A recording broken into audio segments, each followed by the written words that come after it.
দার্জিলিং এর সাথে বাঙালি সম্পর্ক কতটা গভীর তা আলাদা করে বলে দেওয়ার প্রয়োজন পড়ে না। তীব্র গরমের হাত থেকে বাঁচতে অথবা ব্যস্ত জীবন থেকে দুদিনের ছুটি কাটানোর জন্য প্রথমেই যে স্থান মাথায় আসে তা হলো দার্জিলিং। দার্জিলিং এর নাম শুনলে প্রথমে কি মনে পড়ে? শ্বেত শুভ্র কাঞ্চনজঙ্ঘা, সবুজ চায়ের বাগান, টয় ট্রেনের মিষ্টি হুইসেল, নাকি ঠান্ডায় বসে গরম গরম টিবেটিয়ান খাবার? কমেন্টে অবশ্যই জানাবেন। এবারের গরমের ছুটিতে দুদিনের জন্য দার্জিলিং ভ্রমণে বেরিয়েছিলাম। প্রথম দিনের গল্প আপনারা আগের পর্বে দেখেছেন, না দেখে থাকলে ডেসক্রিপশন বক্সে লিংক দেওয়া আছে, সেখান থেকে দেখে নিতে পারেন। আজকের পর্বে থাকছে আমাদের দার্জিলিং ভ্রমণের দ্বিতীয় দিনের গল্প। আজকে আমরা দার্জিলিং এবং তার আশপাশের কিছু জায়গা ঘুরে দেখব, ভালো টিবেটিয়ান খাবার এবং ইংলিশ ব্রেকফাস্টেরও সন্ধান দেব এই ভিডিওতে।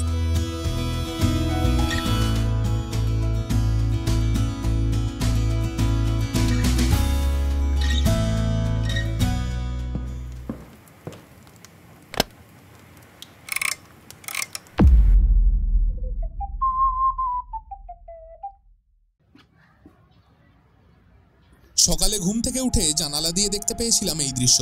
আমরা মল রোডের কাছে মাস্কাটেল রোমা হোটেলে আছি। হোটেলের সমস্ত ডিটেলস আগের পর্বে পেয়ে যাবেন।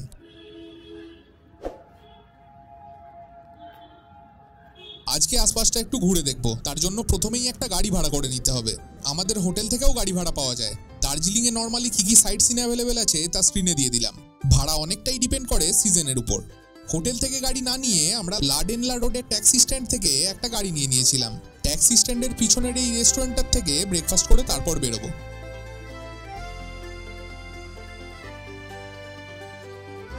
দার্জিলিং এ নর্মাল প্রাইসের রেস্টুরেন্টের খোঁজে থাকলে এটা একটা ভালো অপশন হতে পারে। খাবারের টেস্ট বেশ ভালো এবং প্রাইসও অনেক কম। আমরা নিয়েছিলাম এক প্লেট পুরি সবজি, এক প্লেটে 3টে পুরি এবং মটরের ঘুগনি দিয়েছে।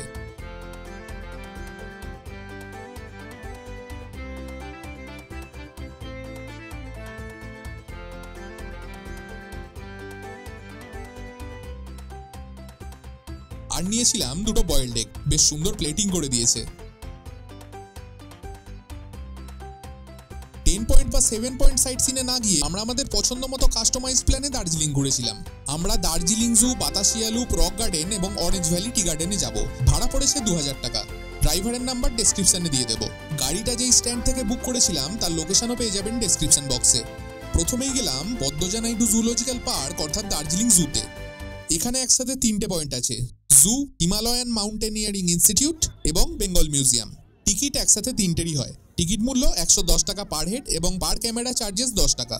বৃহস্পতিবার বন্ধ থাকে এবং বাকি দিনগুলিতে সকাল 8:30 থেকে বিকেল 4টে পর্যন্ত খোলা থাকে। এই দার্জিলিং জু এর ওপর খুব তাড়াতাড়ি একটা ডিটেল ভিডিও নিয়ে আসছি, তাই এই পর্বে বেশি ডিটেলে না গিয়ে আমরা যা দেখেছিলাম তার কিছু অংশ আপনাদের সাথে শেয়ার করলাম।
জু এর সাথেই আছে HMI, ভিতরে ফটোগ্রাফি নিষিদ্ধ। আর এই হলো বেঙ্গল মিউজিয়াম। আপনারা জু এর সাথে এটাও ঘুরে দেখতে পারেন। জুতে যে নতুন হোয়াইট টাইগারটা নিয়ে আসা হয়েছে সেটা দেখতে এটার পিছন দিয়েই যেতে হয়। প্রায় 2 ঘন্টা জু ঘোরার পর সেদিন রওনা দিয়েছিলাম আমাদের পরের পয়েন্ট বাতাসিয়া লুপের জন্য। জু থেকে এখানে আসতে সময় লাগলো 20 মিনিট। পার্কের এন্ট্রি ফি 50 টাকা পার পার্সন।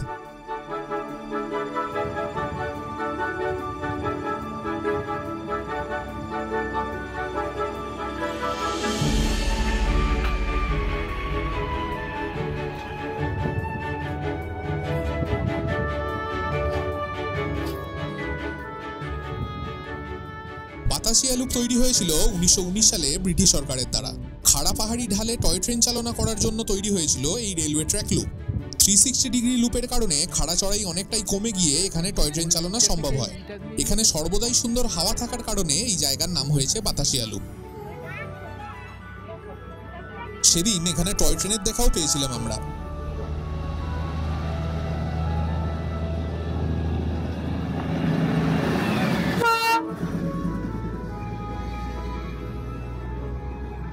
দার্জিলিং এ টয় ট্রেন কবে চালু হয়েছিল জানা থাকলে অবশ্যই কমেন্টে জানাবেন। এখানে আপনারা এরকম ট্র্যাডিশনাল নেপালি ড্রেস পরে ফটো নিতে পারেন। এছাড়াও বাইনোকুলার দিয়ে দূরের পাহাড়ের শোভা উপভোগ করতে পারেন। ওয়েদার ক্লিয়ার থাকলে এখান থেকে সুন্দর কাঞ্চনজঙ্ঘার ভিউ পাওয়া যায়।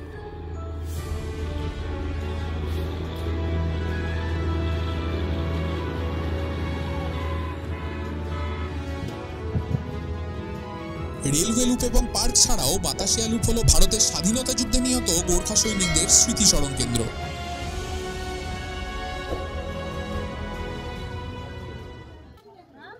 পার্কের বাইরে বেরিয়ে দেখেছিলাম শিল্পের প্রসার পাহাড় পর্যন্ত পৌঁছে গেছে। এখানে বেশ কিছু গোর্খা দাদা দিদি বাঙালিদের রসনা তৃপ্তির জন্য চপ এবং বিভিন্ন তেলে ভাজা নিয়ে বসেছেন।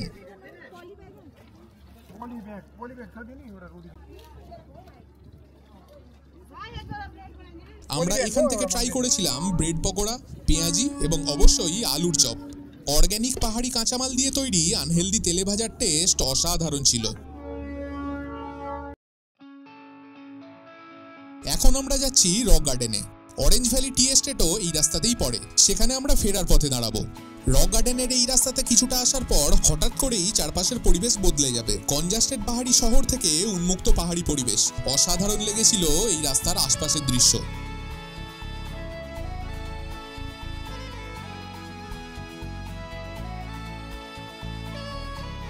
বাতাসিয়া লুপ থেকে রক গার্ডেনের দূরত্ব প্রায় 5 কিলোমিটার।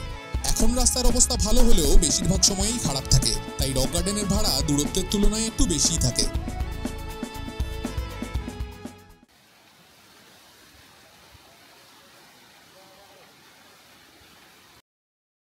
পার্কের বাইরে ছোট ছোট অনেক স্টল আছে। এখানে চা এবং স্ন্যাক্স পাওয়া যায়। আমরা একটা স্টল থেকে ব্ল্যাক টি নিয়েছিলাম। রক গার্ডেনের প্রবেশ মূল্য 20 টাকা পার হেড এবং বাচ্চাদের জন্য 10 টাকা।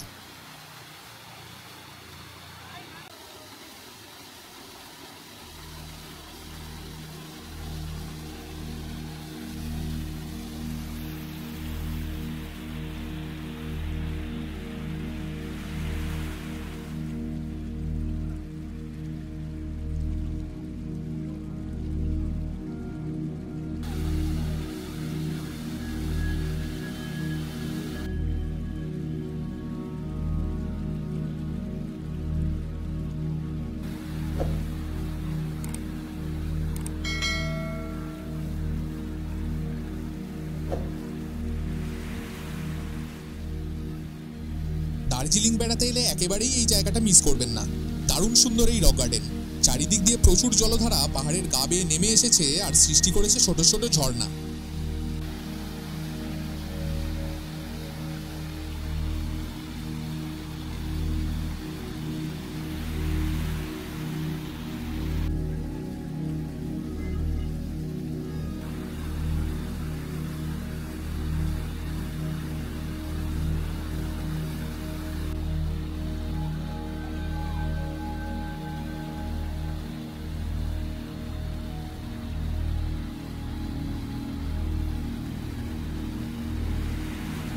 স্ট্রিমগুলো ক্রস করার জন্য এরকম ছোট ছোট ব্রিজ করা আছে।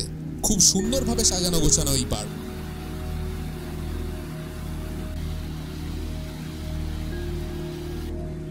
চারিদিক পাহাড়ে আবৃত এই সুন্দর পার্কটিতে বেশ কিছু সময় অনায়াসেই কাটিয়ে দেওয়া যায়।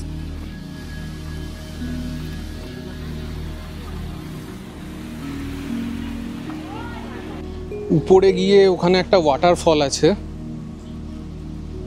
এখানে এই রক গার্ডেনে এলে একটা জিনিস মাথায় রাখবেন যে এখানে কিন্তু চড়াই প্রচণ্ড স্টিফ আর পুরোটা চড়াই।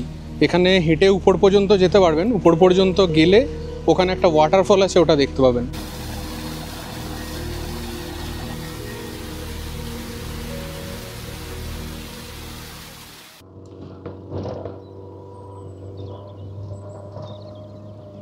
রক গার্ডেন থেকে ফেরার পথে দেখে নিয়েছিলাম অরেঞ্জ ভ্যালি টি গার্ডেন।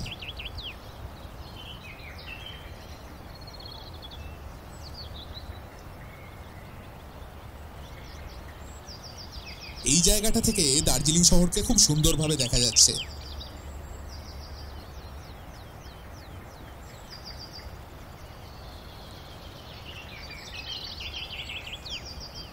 আশপাশের ল্যান্ডস্কেপও খুবই সুন্দর।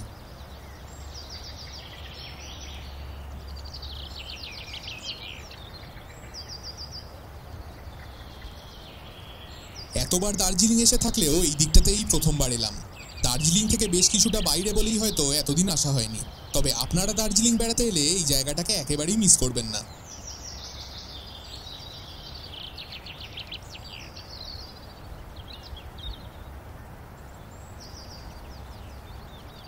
আজ থেকে 200 বছর আগে কেউ কি কোনোদিন ভাবতেও পেরেছিল যে এই জঙ্গল পাহাড়ের মধ্যে একদিন বিশ্বের শ্রেষ্ঠ চা উৎপাদিত হবে? এই অরেঞ্জ ভ্যালির চা বাগানে হাঁটতে হাঁটতে আজ আপনাদের দার্জিলিং চায়ের গল্প বলবো।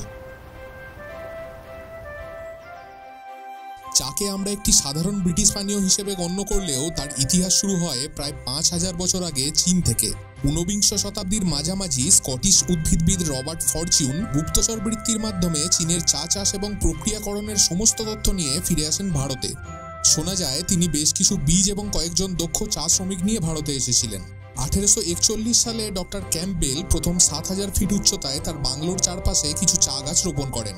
এই ডক্টর ক্যাম্পবেলকেই তৎকালীন দার্জিলিংয়ের কারিগর বলে মানা হয়। প্রথম পরীক্ষামূলক সাফল্যের পর ডক্টর ক্যাম্পবেল লেবংয়ে চা বাগান তৈরি করেন। এরপর দেখতে দেখতে বাড়তে থাকে দার্জিলিংয়ে চা বাগানের সংখ্যা এবং বিশ্বের দরবারে উৎকৃষ্ট দার্জিলিং চায়ের চাহিদা।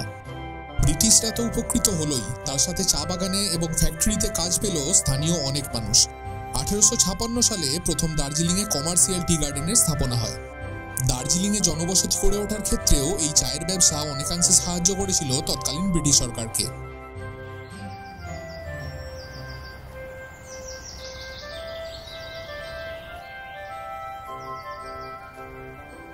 এখানে এনাদের টি এস্টেটের একটা শপ আছে। এখানে অর্গানিক দার্জিলিং টি পাওয়া যায়। বিভিন্ন ক্যাটাগরির চা অ্যাভেলেবেল আছে।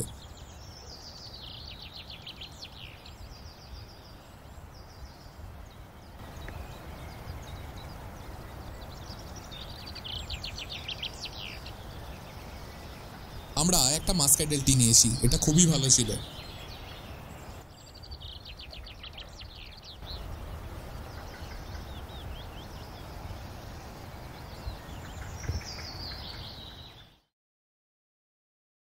সেদিনে সাইট সিন শেষ করে বিকেলের সময়টা কাটানোর জন্য গিয়েছিলাম দার্জিলিং ম্যালে। রাশি রাশি পর্যটকের হেঁটে চলা আর নেপালি সুর দুই মিলে দার্জিলিং ম্যালে তখন জমজমাটি পরিবেশ।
আপনারা দার্জিলিং বেড়াতে এলে অবশ্যই চেষ্টা করবেন এই জায়গাটায় ভোরবেলায় আসতে, খুব ভালো লাগবে।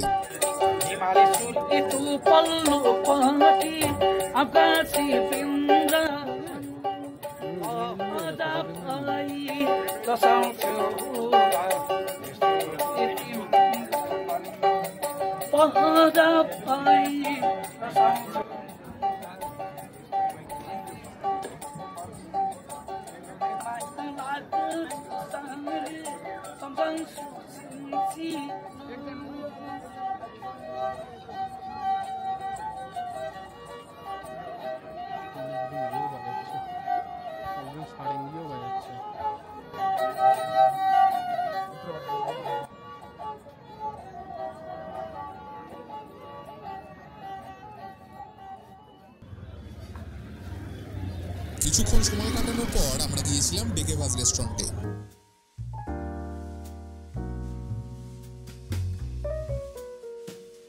যারা দার্জিলিংয়ে ভালো টিবেটিয়ান রেস্টুরেন্ট খুঁজছেন তাদের একবার এখানে খাবার ট্রাই করার অনুরোধ রইল।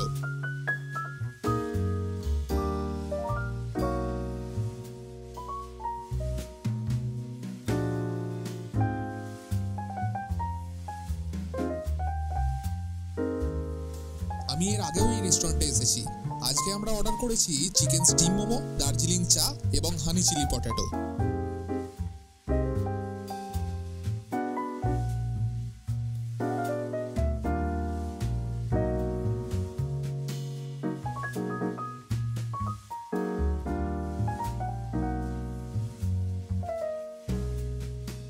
খাবারের টেস্ট যথারীতি অসাধারণ।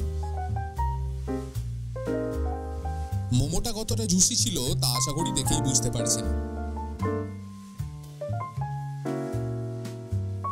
অনেকেই এই মোমোকে নেপালি বা চীনের খাবার ভেবে ভুল করেন, তবে এর উৎপত্তি হয়েছিল তিব্বতে।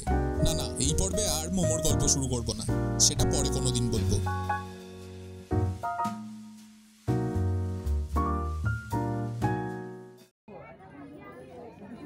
সান্ধ্যভোজ শেষ করে একবার মার্কেটে গিয়েছিলাম। দার্জিলিং এ ন্যায্য মূল্যে কেনাকাটি করতে চাইলে এই বাজারটা বেস্ট। লোকেশন আমি ডেসক্রিপশনে দিয়ে দেবো।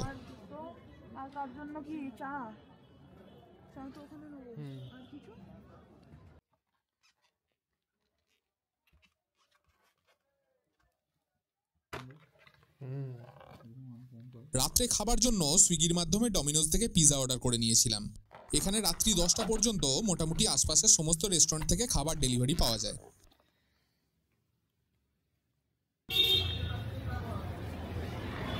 দুদিনের দার্জিলিং ভ্রমণ শেষ, আজ বাড়ি ফেরার পালা। এখান থেকে ব্রেকফাস্ট করে আমরা বেরিয়ে যাব। সেদিন ইংলিশ ব্রেকফাস্ট ট্রাই করার জন্য আমরা হোটেলের কাছেই এই ক্যাফেটায় গিয়েছিলাম। লোকেশন ডেসক্রিপশনে দেওয়া থাকবে।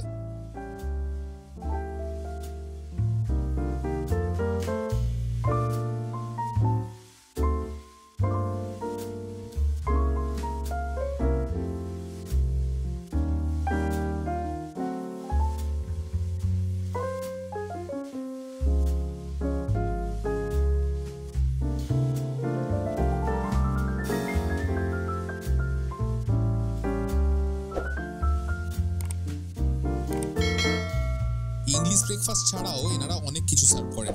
আমি মেনু কার্ডটা আপনাদের সাথে শেয়ার করে দিলাম, প্রয়োজন হলে পজ করে ডিটেলস দেখে নিতে পারেন।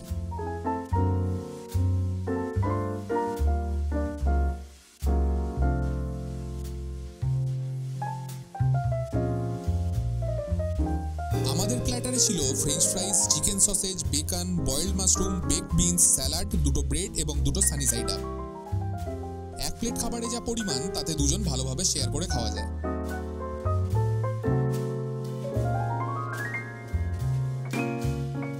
ব্রেকফাস্টের টেস্ট বেশ ভালো লেগেছিল আমাদের। দার্জিলিংয়ে ইংলিশ ব্রেকফাস্ট করতে চাইলে এখানে একবার খাবার ট্রাই করতেই পারেন।